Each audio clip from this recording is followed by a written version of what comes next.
Visakha steel plant rule book లో ఉండడం జరిగింది. మేము ఇక్కడ వచ్చి కేవలం ఏదో చెక్ అందించే లేదానికి రాలేదు.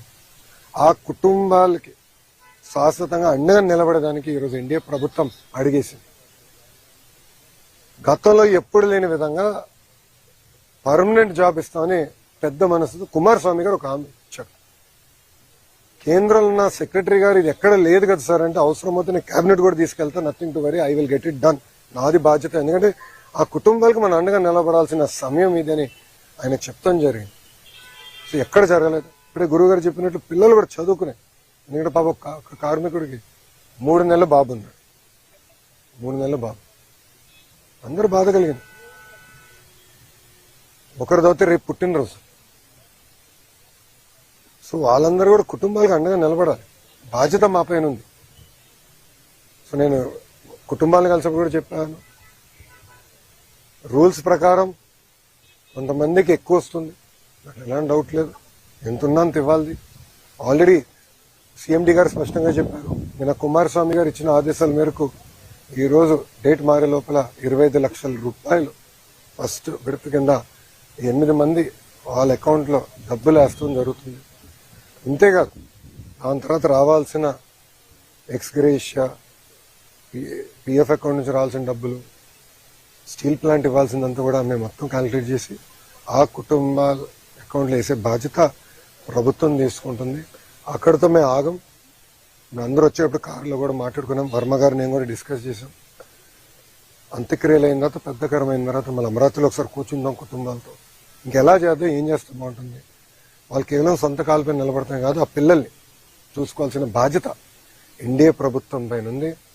గతంలో ఎట్లయితే విశాఖ ఉక్కుని కలిసికట్టుగా ఎన్డీఏ కాపాడిందో అదేవిధంగా కార్మికులకి మేము అండగా నిలబడతాం, ఆ కుటుంబాలకి మేము అండగా నిలబడతాం. ఇంతేకాదు నిన్న కుమారస్వామి గారు ఒక ఆదేశాలు కూడా జారీ చేశారు. 3 సీనియర్ మెంబర్స్తో కమిటీ వేసి, వాళ్ళు ఇప్పుడు సుమారుగా 4-5 వాళ్ళు వస్తున్నారు. కమిటీ మొత్తం రివ్యూ చేస్తారు, డేటా అంతా చూసుకుంటారు. ఆ టైంలో 2nd, 3rd, 4th ఎక్కడైతే యాక్సిడెంట్ జరిగిందో అక్కడ ఉన్న కార్మికులతో కలుస్తారు. వాళ్ళది కూడా ఏం జరిగింది ఏంటని తెలుసుకుంటారు.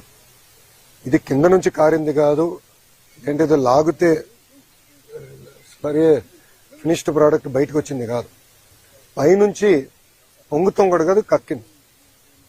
పొంగినది వేరే రకంగా అనుకోవచ్చు, కానీ కక్కింది. ఎందుకు జరిగింది, ఎక్కడ జరిగింది, ఎందుకు ఇక్కడ జరిగింది, దీని వెనకాల ఏంటి, మొత్తం మనం క్షుణ్ణంగా పరిశీలించాల్సిన బాధ్యత అటు స్టీల్ ఇండస్ట్రీ పైన ఉంది, రాష్ట్ర ప్రభుత్వం పైన ఉంది. తప్పనిసరిగా నివేదిక వచ్చిన తర్వాత ఏం చర్యలు తీసుకోవాలో ప్రభుత్వం తీసుకుంటుంది. కానీ ఈరోజు యాక్సిడెంట్లో దెబ్బలు తగిలిన కార్మికుడిని హాస్పిటల్లో కలిశారు. ఆయన పేరు శ్రీనివాస్.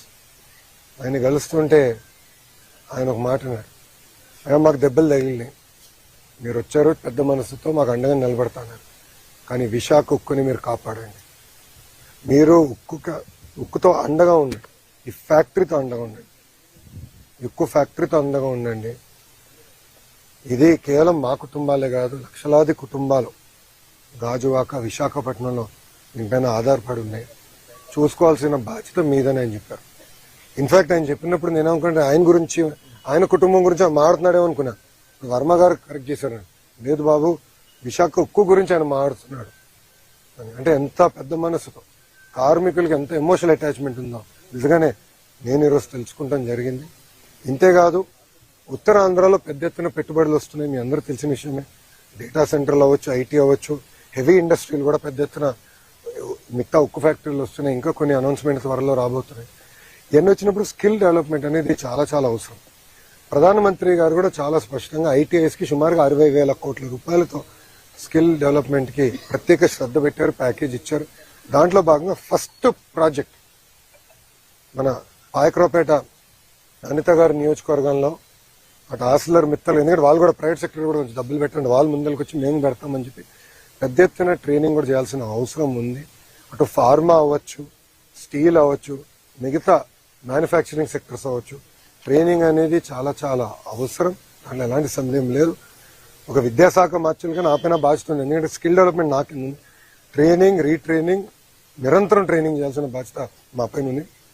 అది కూడా ప్రభుత్వం చాలా సీరియస్ గా తీసుకుంటుందని ప్రజలందరూ కూడా తెలియజేస్తూ, ఇప్పుడు మీడియా మిత్రులకి ఏమైనా ప్రశ్న ఉంటే సమాధానం చెప్పడానికి నేను సిద్ధం. కార్మికుల కన్నా తక్కువ ఉన్నారు, కాంట్రాక్ట్ కార్మికులు కూడా తొలగించారు, పర్మనెంట్ కార్మికులు కూడా తొలగించారు, నిర్వహణ లోపం కూడా ఉంది, అందుకే ఈ ప్రమాదం జరిగిందని కార్మిక సంఘాలు ఆరోపిస్తారు. ఇప్పుడు మీరు చూస్తే తక్కువ మంది ఉన్నారు కనుక ఈ ప్రమాదం జరగలేదు. ప్రాసెస్ లో ఎలాంటి ల్యాబ్స్ లేదు, డీవియేషన్ లేదు. ఇది వాటి నుంచి అది కక్కింది. ఎందుకు కక్కిందంటే తెలియదు. ఇన్ఫాక్ట్ ఎక్కువ మంది దాని కింద ఉంటే చనిపోయే పరిస్థితి, ప్రమాదం ఉండేది. సో ఇది ప్రాసెస్ లోపాలు ఎక్కడ జరగలేదు. నంబర్ 2, లోపల కార్మికులు కూడా కలిసారు. వాళ్ళు కూడా నేను సమాధానం చెప్పాను. ఏమన్నానంటే ఇతర ఫ్యాక్టరీలు, ఎందుకంటే ఇదే టెక్నాలజీ, దీనికన్నా వెనకబడిన టెక్నాలజీలు ఉన్న ఫ్యాక్టరీలు ఉన్నాయి. అదే టైంలో వచ్చినాయి 4-5 స్టీల్ ఫ్యాక్టరీలు భారతదేశానికి. రష్యన్ టెక్నాలజీతో ఏర్పడిన factory, one of the best technology. In fact మనం హైదరాబాద్లో కట్టిన ఇల్లు, ఉండవల్లో, ఇప్పుడు అమరావతిలో మేము కట్టే 2 ఇల్లు కూడా విశాఖ స్టీల్ వాడే కడుతున్నాం. ఎందుకంటే క్వాలిటీ బాగుంటుంది, స్ట్రెంత్ బాగుంటుంది, టెక్నాలజీ మంచిదని అందరం బలంగా నమ్ముతూ టెస్ట్ కూడా చూపిస్తుంది. సో అక్కడ ఎంతమంది ఉన్నారు, ఇక్కడ ఎంతమంది ఉన్నారు, కమిటీ మొత్తం క్షుణ్ణంగా పరిశీలిస్తుంది. చేసి తగిన చర్యలు మేము తీసుకుంటాం. ఇది ఇంకోసారి జరగకూడదు అంటే అది ఎందుకు కక్కిందనే తెలుసుకోవాలి. మేము కింద ప్రాసెస్ లోపాలు జరిగితే మీరు అనేది కరెక్ట్, కానీ ఇక్కడ ప్రాసెస్ లోపం జరగదు. కెమికల్ రియాక్షన్ అంతా ముందల స్టేజ్ లో జరిగిపోతుంది. ఫైనల్ మెటల్ వచ్చి ఇక్కడ నుంచి ఒక క్యూబ్ గా తయారయ్యి రన్నింగ్ ప్రాసెస్ జరుగుతుంది. దాని తర్వాత ఇంకా మిగతా ప్రోడక్ట్స్ తయారవుతాయి. సో ఇక్కడ ఎలాంటి కంటామినేషన్ జరిగేదానికి, కెమికల్ ప్రాసెస్ లో తప్పు జరిగేదానికి లేదు. కానీ ఎందుకు జరిగింది, ఎలా జరిగింది, ఏమైంది అనేది తెలుసుకోవాల్సిన అవసరం అందరు. అక్కడ పనిచేసిన కార్మికులకు తెలియదు. ఎందుకంటే 30 సంవత్సరాల నుంచి అక్కడనే పనిచేసిన వాళ్ళు అన్నారు, సార్ మొదటిసారి జరుగుతుంది. సెక్షన్ ఇన్ఛార్జ్ 92 నుంచి పనిచేస్తున్నారు, ఆయన ఎప్పుడు చూడలేదు. సో ఎక్స్పర్ట్స్ కే తెలియదు ఇది. ఇక్కడ పనిచేసిన కార్మికులకి, పర్యవేక్షణలో ఉన్న లీడర్షిప్ కూడా తెలియదు. అందుకే ఎక్స్పర్ట్స్ వస్తున్నారు. ఎక్స్పర్ట్స్ వస్తే వాస్తవాలు తెలుసుకుంటాం, తగిన చర్యలు తీసుకుంటాం. అది అన్న ఒకటి 4 గంటల 10 నిమిషాలకి జరిగింది. ఇక్కడ ఉన్న 8 అంబులెన్సెస్ కూడా ఇమ్మీడియట్ గా వెళ్ళినాయి. వాళ్ళందరినీ ఇమ్మీడియట్ గా తరలిస్తాం జరిగింది. ఇది ఆసుపత్రులకి ఇమ్మీడియట్ గా తరలిస్తాం కూడా జరిగింది. ఇంతేకాకుండా కలెక్టర్ గారు వచ్చారు, సిపి గారు వచ్చారు, హోంమంత్రి గారు వచ్చారు, ఎంపీ గారు వచ్చారు, ఎమ్మెల్యే గారు వచ్చారు, అందరూ వచ్చారు. కుమారస్వామి గారు నేను రాత్రి వచ్చారు సార్. జరిగిన 12 hours కూడా జరగల.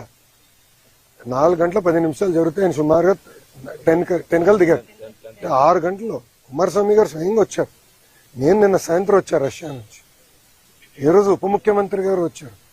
ఎందుకంటే ఇక్కడ ఒకటండి, ఎక్స్గ్రేషియా ఇచ్చేదానికో ప్రకటించడానికి కేవలం అదొకటే కాదు మా బాధ్యత.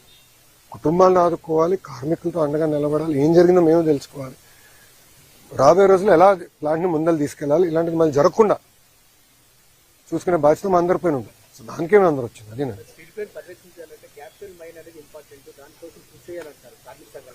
సార్. మీరు